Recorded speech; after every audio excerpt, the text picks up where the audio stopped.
What is the unforgivable sin?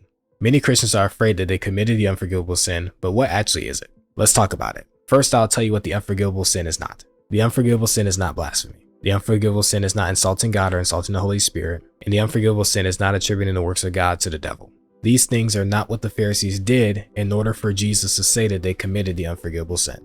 Blasphemy against the Holy Spirit is something that's very specific. This is what Jesus says about the unforgivable sin in Mark chapter 3, verses 28 through 30. Truly I say to you, all sins will be forgiven the sons and daughters of men in whatever blasphemies they commit. But whoever blasphemes against the Holy Spirit never has forgiveness, but is guilty of an eternal sin because they were saying he has an unclean spirit.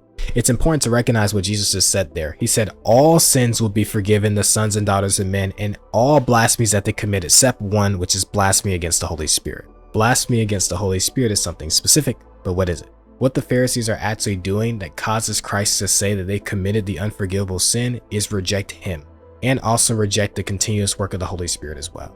Because at this point for the Pharisees, they have more than enough evidence that Christ is who he says he is and that he's the Messiah, but even still they say to him, you have a demon. And they're seeing things that are obviously from God, and instead of accepting Christ as Messiah and softening their heart and their hearts to the work of the Holy Spirit, instead they persist in saying that Jesus is false.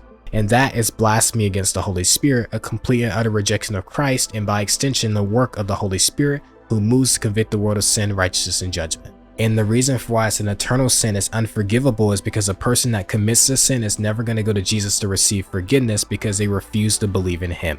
Blasphemy against the Holy Spirit is not as simple as just saying certain bad things or mistaking the work of the Holy Spirit for the devil, but it's something that's far more grave. You completely harden your heart and close your ears off to God and to the work of the Holy Spirit. You completely reject Christ. And the reason again for why it's unforgivable is simply because a person that's committing this sin is never going to go to Christ to receive forgiveness in the first place. And I'm going to say this for all the people that are scared of committing the unforgivable sin. Why on God's green earth would God make the unforgivable sin so easy to commit that you could even do it by accident? Do you know how many people that lack discernment and accidentally attribute the works of the Holy Spirit to the devil? And as a human being, I bet you said some terrible things about God before, especially those of you that were previously atheists. Imagine if God condemned you for the rest of your life because of that. That would be insane. God is exceedingly forgiving, gracious, and merciful. And so naturally it makes sense that the only unforgivable sin is a sin where a person refuses to come to God to receive forgiveness in the first place. Another way of defining blasphemy against the Holy Spirit or the unforgivable sin is simply unbelief until death. So I hope that this cleared things up for you and brought you some clarity, and you can stop worrying about whether or not you committed the unforgivable sin. If you want more content like this, just go and drop a sub or a follow. And if you want to hear more teachings for you that outside of short form content, I want to recommend you join my Bible classes every single Thursday at 8 o'clock p.m. Eastern on Google Meets.